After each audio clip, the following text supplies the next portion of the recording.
Thank you so much for joining us on this Friday for 11 Alive News at 4. I'm Jonathan Martin. And I'm Faith Jesse, and we know that the community is still reeling. A lot of people trying to heal from that mass shooting this week. The teen accused there of killing 4 people at Apalachee High School on Wednesday appeared in court for the first time this morning, and so did his father. 14-year-old Colt Gray is charged with 4 counts of felony murder, while 54-year-old Colt Gray, his father, is facing multiple counts of involuntary manslaughter, second-degree murder, and cruelty to children. We have team coverage for you again tonight. Our Grace King is breaking down where the investigation stands right now. But first, let's send things over to 11 Alive's Karis Belger, who has spent the day combing through those new charges. Karis.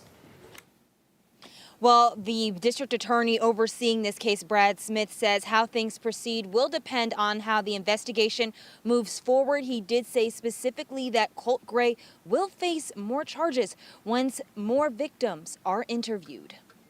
In a Barrow County courtroom Friday morning, 14-year-old Colt Gray faced a judge for the first time since Wednesday's shooting at Apalachee High School. Are you Mr. Colt Gray?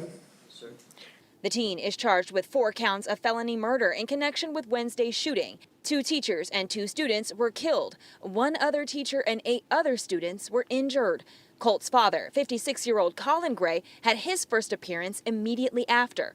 He is charged with 4 counts of involuntary manslaughter, 2 counts of second-degree murder, and 8 counts of cruelty to children. For felony involuntary manslaughter, of course, again, there are 4 counts. The maximum penalty for each of those offenses is 10 years imprisonment. While Colt Gray is not accused of shooting any of the victims, former Fulton County homicide prosecutor Tanya Miller says the father's charges are likely a result of him allowing Colt to have access to the gun. What we are saying here when we do this, and I think it's a strong message, and I think it's intentional by law enforcement, that someone can have access to your gun, or for example, your child has access to a gun, and he is a risk to other people, then you, sir, are responsible for the conduct that results from that. Miller says a parent being charged in connection with the actions of a child is not uncommon, but also not unheard of. The father committed an unlawful act,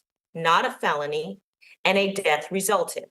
So dad commits something unlawful, probably a misdemeanor, maybe reckless conduct. And as a result of that reckless conduct, dad's reckless conduct, someone died. Now, District Attorney Smith said the next step is for this case to go before a grand jury. He said the next time the grand jury is scheduled to meet is in mid-October. Karis Belger, 11 Alive News.